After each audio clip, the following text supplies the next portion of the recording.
Let us welcome the sixth speaker. The sixth speaker is Ms Mei Tawada.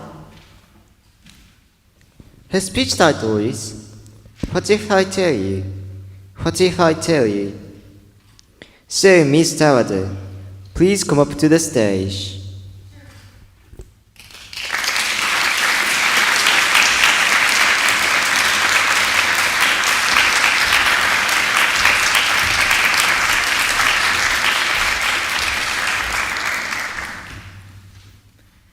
Thank you, the Masters of Ceremonies and Honorable Judges. Good afternoon, everyone. Good afternoon. What if I tell you that you can change the world? I used to think that this was a platitude. When I was 6, I was walking in the streets of Bangkok, Thailand with my grandma. There, I encountered a legless man lying on the street with a small bowl beside him. He was begging for money. Although I was a kid, I knew he was seeking help from the bottom of his heart. However, as I tried to give him money, my grandma suddenly pulled me away and didn't allow me to interact with him. Soon, I found out she did that because most beggars in Thailand were run by the mafia. Even though people gave them money, it was exploited by people controlling them. So they were not getting the money anyway. When I knew that, I felt so heartbroken because I couldn't even save the man lying in front of me.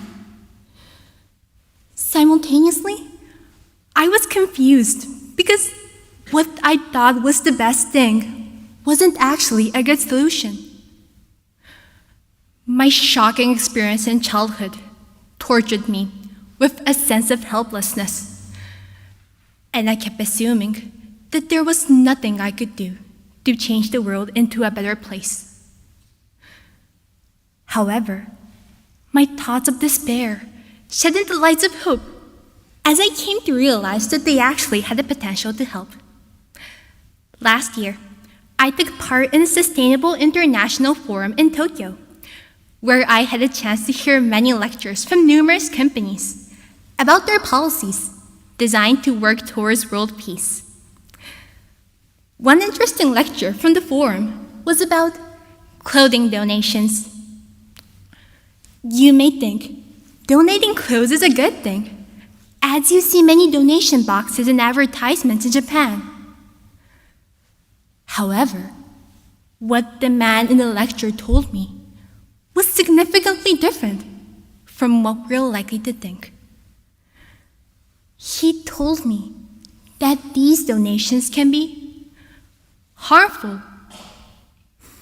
So, what happens to the clothes we donate? Today, most of our old clothes are sent to developing countries, especially in Africa. According to an article from Business Insider, it is estimated that the Contamanto market in Ghana handles more than 15 million garments every week, and many started out as donations from developed countries. These enormous amounts of clothes are sold at extremely low prices. As a result, about 80% of people in Ghana engaging in the textile industry have lost their jobs in the last 30 years.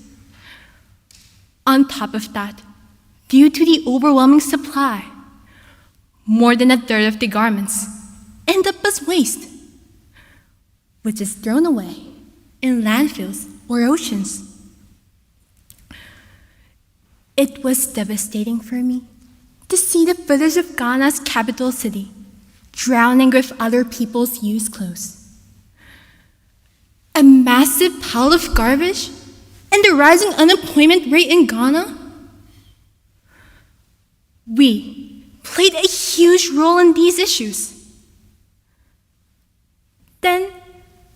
how can we keep from being part of such a tragedy? Now, let me suggest 3 steps in order to look at the world from a new perspective. The first step is to understand what is really happening in the world. Sometimes, even with good intentions, our actions can harm others if we're not aware of the reality. This is because we tend to oversimplify and overlook the core part of the problem. For example, our food might have been produced by child labor, or materials in our smartphones might have led the conflicts in Africa to accelerate. Still, if you are proactive instead of ignorant, your actions can have a positive impact across the globe. As one approach, we can turn to the website Good On You, which provides details on fashion brands based on ethical criteria. The second step is to stay flexible and be open to changing stereotypes and mindsets. We tend to rely on information based on common sense or the way that the media portrays it. However, if you look up things that are the opposite of your idea, you can realize the one-sided nature of your opinions. So we must use our brains and continue thinking about the best way to foster a peaceful world. In relation to the problem of clothing donations, the third step I suggest is to change our consumption habits. For instance, in lieu of purchasing extremely cheap or excessive amounts of clothes, we should consider whether we genuinely need these clothes. Will I wear this in a year? Do I have something similar? Am I just following trends? If we think about these points, we may mitigate the illegal exploitation in developing countries or harmful impacts on the environment. With that being said, I now challenge you to pause for a moment.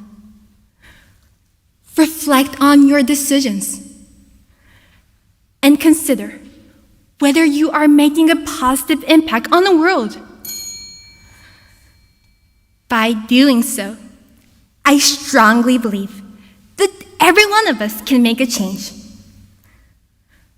So now, what if I tell you that you can change the world? I hope one day, when I grow up and take my child to Bangkok, I will be able to show them a place with no beggars.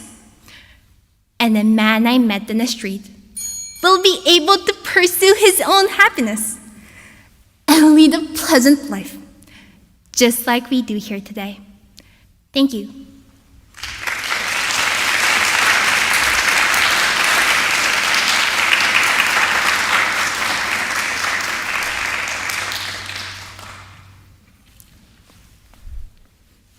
Thank you, Ms. Tawada. Now we have a question and answer session. Mr. Kubota, please. Okay, thank you very much, Mei-san. Thank you. So, donation sounds like a good thing, but your speech told us that there could be some kind of demerits behind the scenes, right? Yes. So, then, if so, how could we, support the developing countries? What would be the ideal way of supporting them? Thank you for the question. And finding an ideal way to support developing countries is really difficult because the world's problem is often complex than we imagine.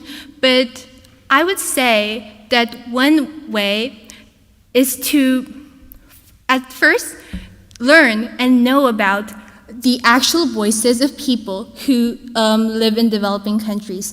Thanks to the dissemination of the information of internet, people can easily speak up via social media, and people who live in developing countries can easily speak up what they really want. So I guess the first step is know about it, and the second step would be aiding like money or things that are really necessary for people who live in developing countries. Not just like deciding things to donate just by our stereotypes and biased way of thinking. Okay, so my next question is going to be about the clothing donations you introduced. So, because of the clothing donations, the people in Ghana are suffering, right? So, you suggest us to change our consumption habits. So, think about like the brands like Uniqlo or Shein or GU or something like that. They produce the products in Vietnam or some kind of other countries, right? And there might be some kind of problem, but the reality is that they offer jobs for local people. But thinking about the supply chain, if we consumers to stop buying the Uniqlo products by changing our consumption habits, there would be no salary paid to the people who produce the products. Maybe you could solve the problem in Ghana, but then there's going to be another new problem in Vietnam, some kind of countries. So how could we take this balance? What should we do? I don't mean that buying clothes from Uniqlo or Shein is a really bad thing, but I think the problem is that people tend to follow trends too much, and once the trends change, they tend to buy every time the trends change, and that is increasing the demand in developed countries. And it may sound a good thing, but actually people who live in developing countries, workloads will automatically increase by people who follow trends. So instead of like buying or following too much trends, I think we should buy what we really need and what we genuinely need, even if it's from Uniqlo or Shein. Yes.